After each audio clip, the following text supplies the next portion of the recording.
Tonight, President Barack Obama laid out his vision for the next 4 years. Stronger families, stronger communities, stronger America.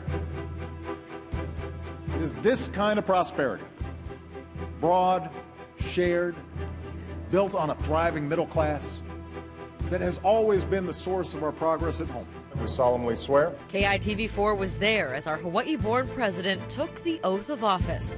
His second term comes at a time of tremendous change for our state. I think in the past we've all been spoiled because we all could say, well, Senator Inouye will take care of it, or Senator Akaka will make sure that that gets through. You can't do that anymore. Tonight, we give you an in-depth look at our delegation, the four that make up the new leaders of Hawaii on the Hill.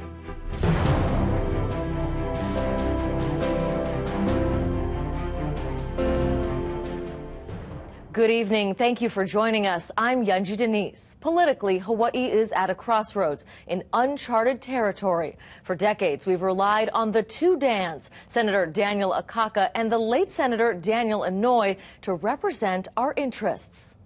Now we have a new delegation, and that brings with it a new dynamic. 4 lawmakers pledging to work together.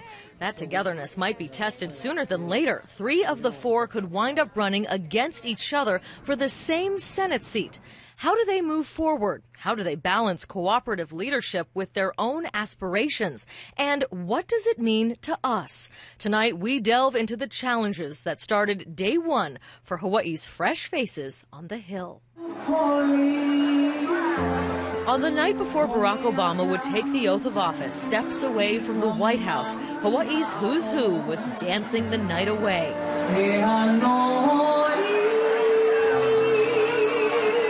And in this crowd, the 3 women and 1 man of our congressional delegation. Let's welcome them now. Aloha no to Congresswoman Tulsi Gabbard. Yes, Congresswoman Gabbard. Senator Brian Schatz. Senator Brian Schatz. Congresswoman Colleen Hanabusa. And Senator Mazie Hirono.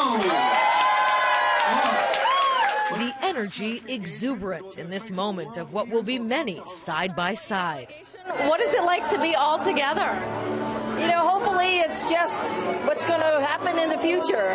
You know, we are going to have to work together and be together for the best interest of Hawaii. We've got enormous shoes to fill.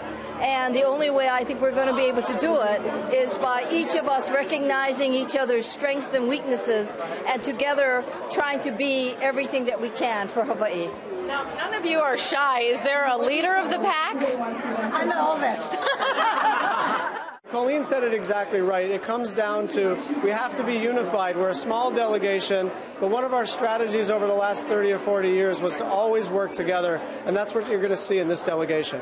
Each of us brings a unique voice, a different set of assets, different committees that we're on, and we will work together because we're all here for the same purpose, and that's serving and fighting for Hawaii.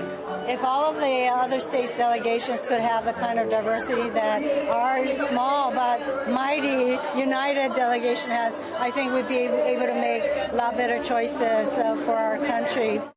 Senator Hirono got it right. Our delegation is nothing if not diverse. 3 women, the first Asian American female senator, the first Buddhist, the first Hindu in Congress, one of only 2 female combat veterans ever elected, and an accidental senator. Let's meet each one. At 65, Senator Mazie Hirono is the oldest with the most Washington experience, first elected to Congress in 2006. Do solemnly, sincerely, and truly affirm. She's held office for much longer. The Kaimuki High School graduate won a state house seat back in 1980, though her passion for politics began as a student at UH, protesting the Vietnam War. I became friends with the activists here, the leaders here, and then we decided, well, we don't want to just be protesting and marching. We need to be thinking about how better we can affect change. Already, she's changed the face of the Senate, the first Asian American female and the first Buddhist senator. Congresswoman Colleen Hanabusa is another familiar face, a lawyer who rose from state senator to Senate president, the first female in that post, a local girl from Waianae with a no-nonsense attitude and that big smile.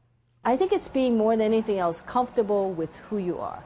and realizing that it is when you are comfortable with who you are that you can do the people's work. At 31, Congresswoman Tulsi Gabbard is the youngest of the bunch, but already boasts a long resume. Before even winning her seat, the Democratic Party recognized this two-time Iraq War veteran as a rising star, inviting her to speak at the National Convention in Charlotte. These days, it's often women in uniform, moms, wives, even grandmothers who deploy and leave their families behind. Gabbard is still an active Guard member and plans to continue serving while in Congress. And here's a headline. After just 2 weeks on the job, the Democratic National Committee tapped her to be the party's vice chair, an unprecedented appointment for such a junior lawmaker. But by now, she's used to being a trailblazer. Gabbard is the first Hindu elected to Congress and one of only 2 female combat veterans, the other Hawaii-born Illinois Congresswoman Tammy Duckworth. Call him the accidental senator. Brian Schatz didn't intend on being here, and how could he? The sudden death of Senator Inouye took everyone by surprise, and so did Governor Neil Abercrombie's choice of his lieutenant governor over Inouye's stated choice of Colleen Hanabusa. On the afternoon of December 26th, Schatz was appointed to fill the seat. I've appointed Brian Schatz as the next United States Senator from Hawaii. Just hours later, Hawaii's now senior senator was boarding Air Force One. What was that night like? You flew on Air Force One, and there you go. Wild. Congratulations, Senator. It's been a wild, non-stop ride ever since. The father of 2 young children now splitting his time between D.C. and Honolulu. And while he may not have gotten here on purpose, he's not leaving without a fight. I can assure you that we'll be running in 2014. With one senator's retirement and another's sudden death, Hawaii's seniority plunged. Where we once had a combined 72 years in the U.S. Senate, we've only recently passed a combined 72 days. Such is the void with the departure of the 2 Dans. For nearly 4 decades, they served side by side, 2 brothers on the Hill. The same age, though they certainly had their political differences. Senator Daniel Akaka's retirement was no surprise. His choice to leave came down to family. With our growing family in numbers, I really don't know the little ones, the great-grandchildren. And I need to know them, and they need to know me. After 36 years in Washington, there were well over 1,000 boxes to ship home and plenty of goodbyes. I will really miss my colleagues and the leadership there. I will miss trying to help the needs of Hawaii. As the junior senator packed up, suddenly came this news. Good afternoon. I'm Paula Akana updating breaking news, the death of Senator Daniel Inouye. Hawaii senior senator died this morning of respiratory complications in Washington. Senator Daniel K. Inouye, the man who had represented the state since statehood, died in a Washington hospital. His final word, aloha. The memorials were many. First, the coffin of this Medal of Honor recipient would lie in the Capitol Rotunda, an honor usually reserved for presidents.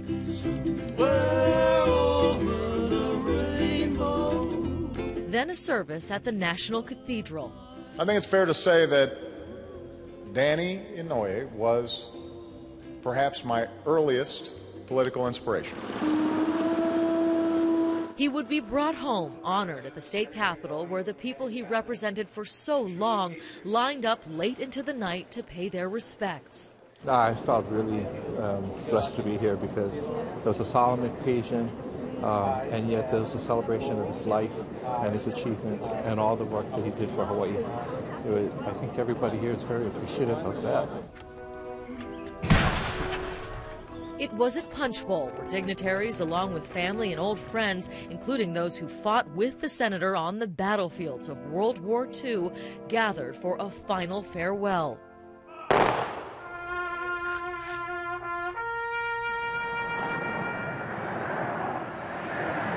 Whenever there was a difficult job to do, whenever we needed a noble man to lean on, we turned to Senator Dan Inouye.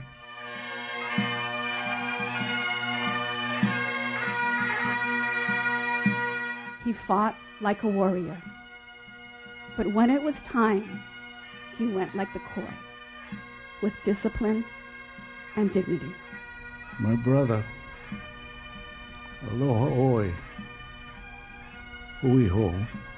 Now came the critical question: who would take his place?